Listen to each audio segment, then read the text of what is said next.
Morning, students. As you are seeing here, we are going to study the chapter Dream Children, a Reverie, that is written by Charles Lamb. Here I am going to describe a short description about the author Charles Lamb. As you are seeing here in first slide about the author Charles Lamb, who was born in 1775 and died in 1834. He was an English essayist. English means he belonged to Britain. वो Britain के essayist थे and he was a poet and an antiquarian. He has written. He is considered as most lovable figure in English literatures by the biographer of E.V. Lucas.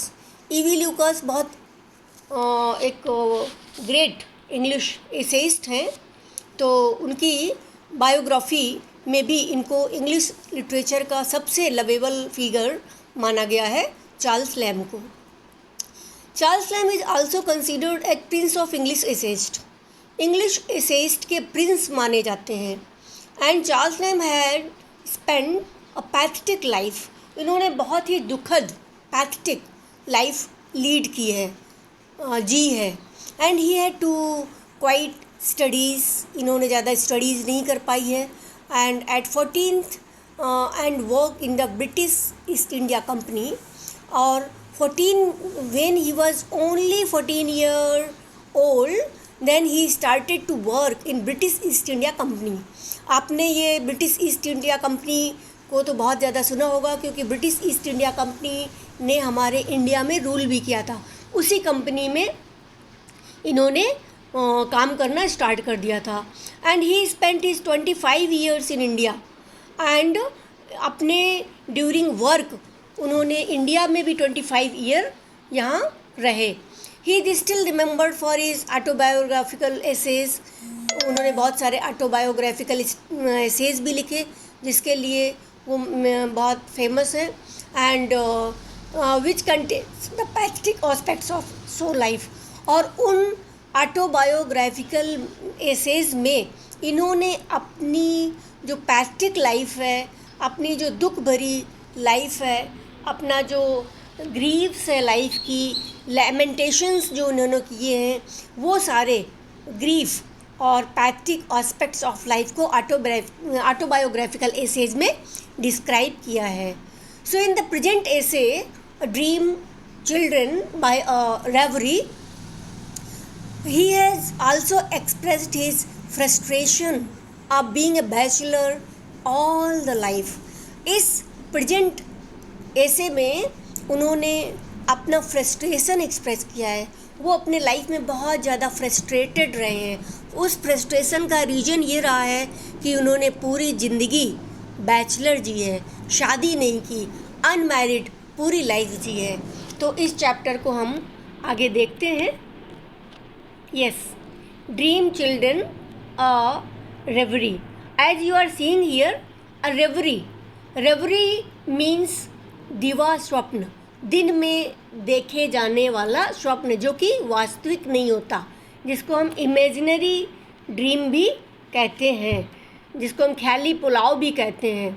तो इसमें आप देखेंगे कि कोई इनकी शादी हुई नहीं थी, इनके बच्चे हुए नहीं थे, लेकिन फिर भी ये रेवरी, दिवा स्वप्न, दिन में स्वप्न देखते हैं कि हमारे बच्चे होते हैं, किस तरह से उनका डिस्क्रिप्शन इस एसे में किया है, वो हम इस एसे के द्वारा देखेंगे.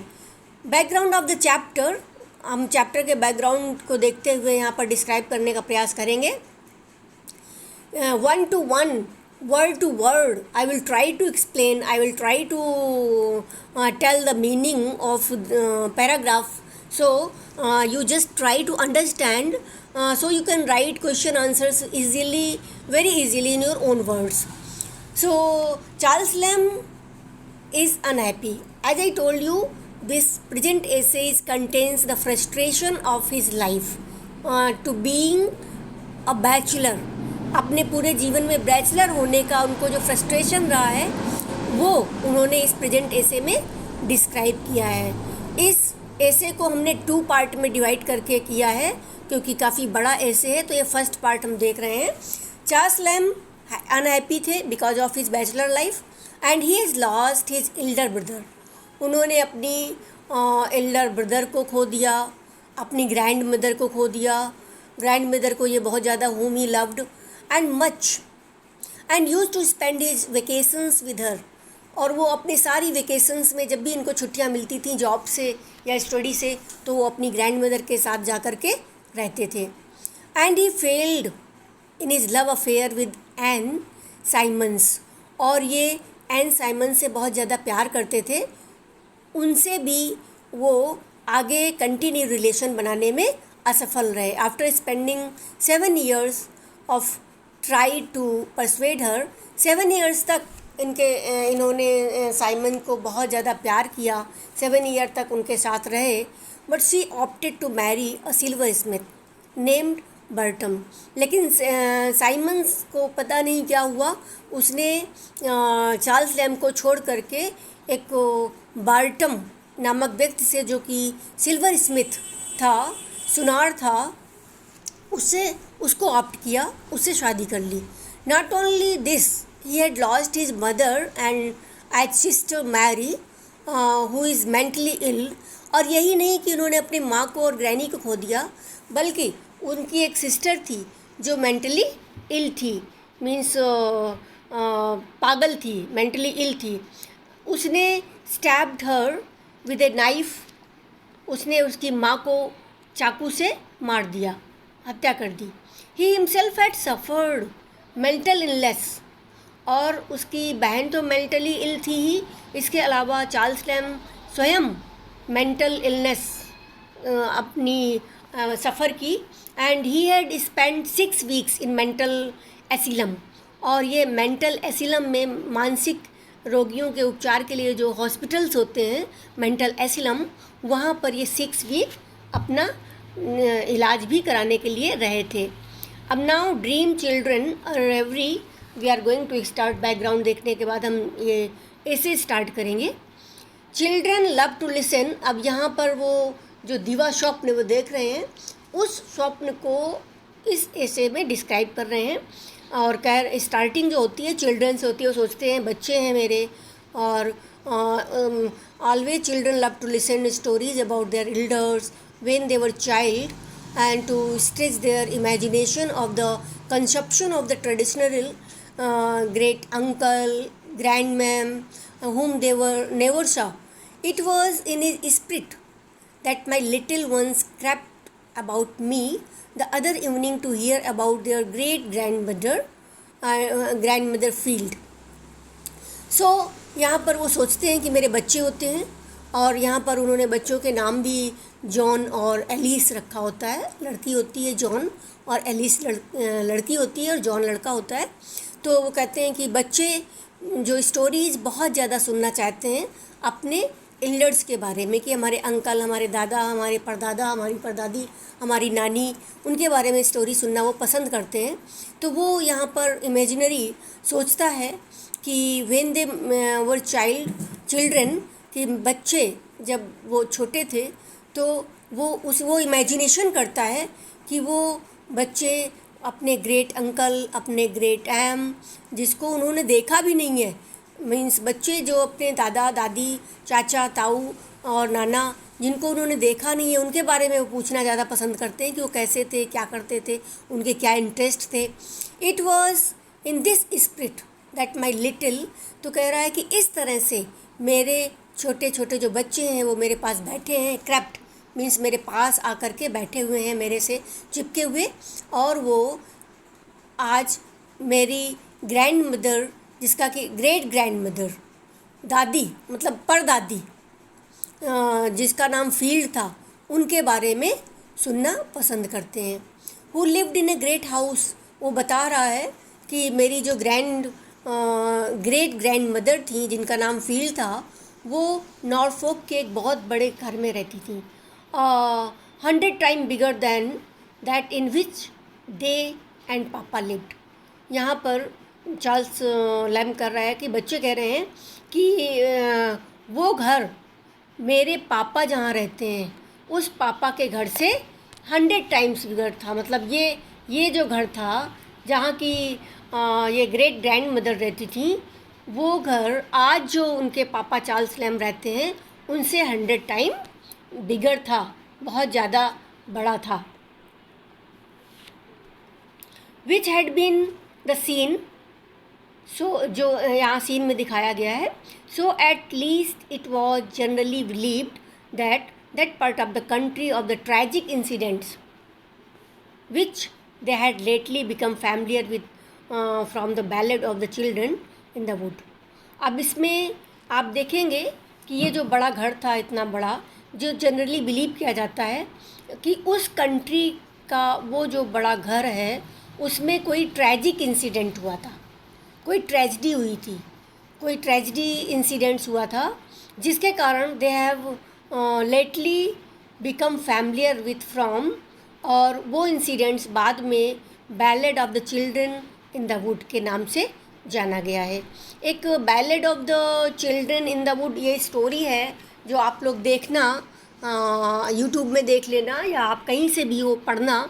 इसमें थोड़ा हम शॉर्ट में बता देते हैं कि इस स्टोरी में क्या है।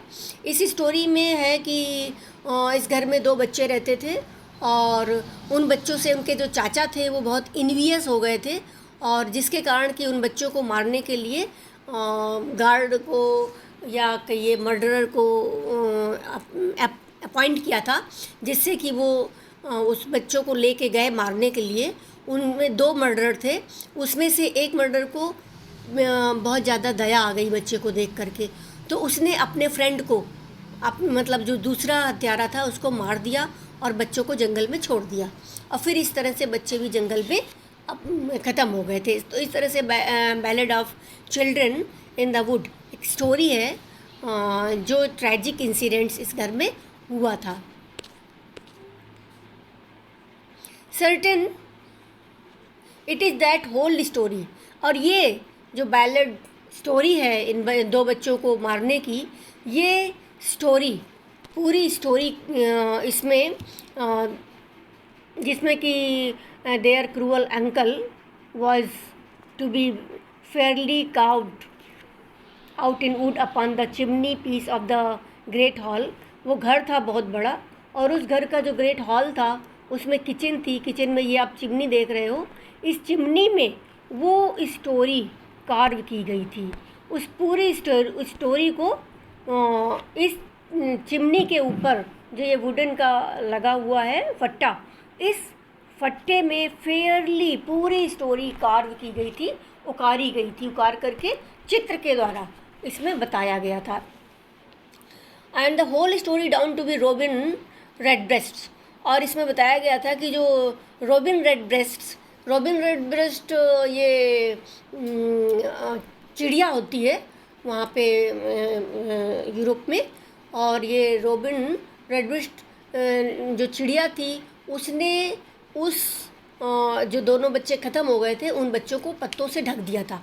तो इस तरह से यहाँ बताया गया है कि robin redbreast till a foolish rich person pulled it down to set up marble, और फिर क्या किया कि इसमें एक रिच पर्सन आया जिसने इस पट्टे को हटाया और उसमें उसने एक मार्बल का पत्थर उसको हटा करके उसको सेट किया। Modern inventions in its stead, उसकी जगह पे उसने एक मॉडर्न इन्वेंशन, जैसे आजकल पत्थर लगाते हैं लकड़ी नहीं लगाते हैं, तो स्टोन लगवाया, मार्बल लगवाया, with no story upon it, और उस मार्बल के ऊपर कोई भी स्टोरी इन कार्विंग नहीं थी। And here Alice put out one of her mothers look, और यहाँ पर दिखाया गया है कि जो एलिस जो थी, जो लड़की थी, वो अपनी मदर की तरफ देखती है। And to tender to be called upbraiding, और वो बहुत ही टेंडर दिखाई देती है।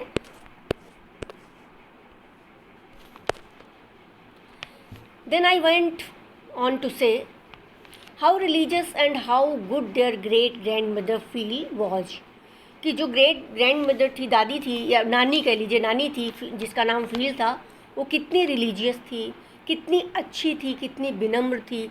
And how beloved and respected by everyone, सब लोग उसका रिस्पेक्ट करते थे और उसको प्यार करते थे, और वो भी सबको बहुत प्यार करती थी. दो she was not Indeed the mistress of this great house but had only a charge of it. यद्यपि वो इस घर की मालकिन नहीं थी. ग्रेट जो ग्रैंड मदर थी फील्ड, उनको इस घर का चार्ज मिला हुआ था as a caretaker, and it in some respects she might be said to be the mistress of it too. इसलिए उनको वो पूरे घर का की देख रेख वही करती थी, इसलिए उनको इस घर का मिस्ट्रेस भी कहा जाता था. And she committed to her by the owner. Owner ने कमिट किया था कि आप इस घर का चार्ज संभालेंगी, and she has committed. And who preferred living in newer and more fashionable mansion which he had purchased somewhere in the adjoining country. और जो ओनर था वो ओनर यहाँ कभी नहीं रहा. उसने अपना फैशनेबल मेंशन ले लिया, अपना बहुत अच्छा फ्लैट ले लिया, वहीं पास की कंट्री में परचेज कर लिया था जहाँ वो चला गया. But still she lived in it in a manner. लेकिन अभी भी वो जो ग्रेट ग्रैंड मदर फील्ड उसी तरीके से रह रही थी as if it had been her own. जैसे कि इतने अच्छे से उस घर का केयर करती थी जैसे कि ये घर उनका स्वयं का ही हो. And kept up the dignity of her house a short while she lived. जहाँ वो रहीं उसकी डिग्निटी मेंटेन की, विच आफ्टरवर्ड्स केम टू डिके. और वो घर बाद में डिके हो गया, गिर गया, रुइंस हो गया, खंडहर हो गया, वाज नियरली पुल डाउन. और वो पुल डाउन हो गया, मीन्स गिर गया. And all it's old ornaments, उसके जो पुराने उसमें ऑर्नामेंट्स का यहाँ मतलब ज्वेलरी से नहीं है, जितने भी उसमें एंटीक पीसेस थे, डेकोरेटिव आइटम्स थे, वो स्ट्रिप्ड जो वहाँ पे लगे हुए थे and carried away to the owners their house. तो जो रियल ओनर था वो इस घर के सारे एंटीक पीसेस, डेकोरेटिव पीसेस अपने नए घर ले गया. वेयर देवर सेटअप, और वहाँ वो सारे एंटीक पीसेस को सेटअप किया गया. एंड लुक्स एज ऑकवर्ड, लेकिन वो एंटीक पीसेस या डेकोरेटिव आइटम्स इतने ऑकवर्ड लग रहे थे उस नए घर में, as if someone were to carry away the old tombs they have been lately at the abbey. ऐसा लग रहा था. यहाँ पर कंपैरिजन किया गया है, मेटाफर का यूज करते हुए चार्ल्स लैम कह रहे हैं कि वो एंटीक पीस ऐसे लग रहे थे जैसे कि कोई ओल्ड टूम्स में बाद में वेस्टमिनिस्टर अबे ग्रेवयार्ड के बारे में आपने पढ़ा हुआ है वो पोएम, कि जैसे कोई ग्रेवयार्ड में बाद में वो टूम्स बना दिए गए हों. And stick them up in ladies tawdry gilt drawing room. और वो सारे जो ऑर्नामेंट्स थे, मीन्स जो एंटीक पीसेस थे, डेकोरेटिव आइटम्स थे, उन सबको ड्राइंग रूम में सेट किया गया था. Here John smiled, John smile करता है, एज मच एज टू से, वो कहना चाहता है that would be foolish Indeed, कि वाकई में ये बिल्कुल ऐसा लग रहा था जैसे कि कोई मूर्खों का घर हो. ड्रीम चिल्ड्रन और रेवरे का आगे का पैराग्राफ देखते हुए यहाँ दादी के बारे में हम डिस्क्राइब करेंगे जो फील्ड थी. कि and then I told how when she came to die, और जब वो मरने वाली थी तो her funeral was attended by a concourse of all the poors and some of the gentry too. कह रहा है कि उसका जो फ्यूनरल था दादी का, वो फ्यूनरल सबके द्वारा, सभी लोग, गरीब, रिच, ऊंचे नीचे, सब हर कास्ट के लोगों ने अटेंड किया, क्योंकि वो इतनी रिस्पेक्टेड और बिलवेड थी.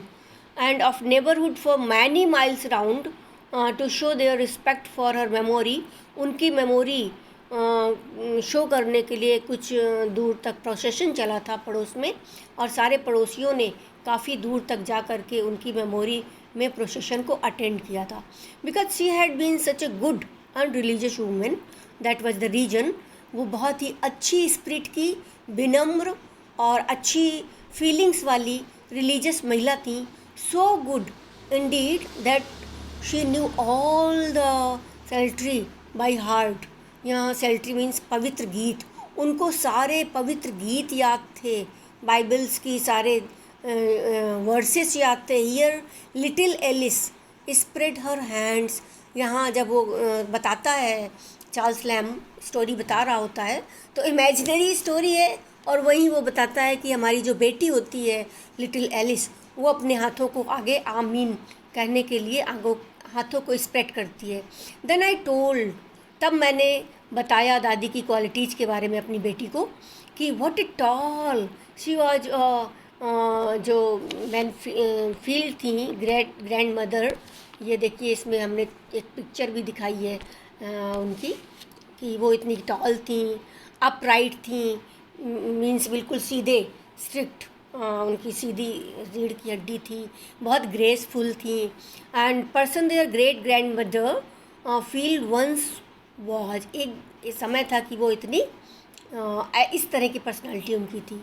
And how is her youth, she was esteem to the best dancer, और ऐसा एस्टीम किया जाता है, ऐसा अनुमान लगाया जाता है, ऐसा गेस किया जाता है, when she was young then she was the best dancer. यहाँ आप देख रहे हैं डांसर के पोज में हमने दादी को दिखाया है। So she was the best dancer in her young age, it was assumed. So here Alice little right foot played, तो यहाँ जो एलिस चार्ल्स लैम की बेटी है, वो अपना राइट फुट छोटा सा थोड़ा सा उठाती है इनवॉलंटरीली मूवमेंट में, और वो ये बताना चाहती है कि हाँ, वो डांसर तो थी लेकिन बेस्ट डांसर नहीं थी, मुझे भी तो डांस आता है।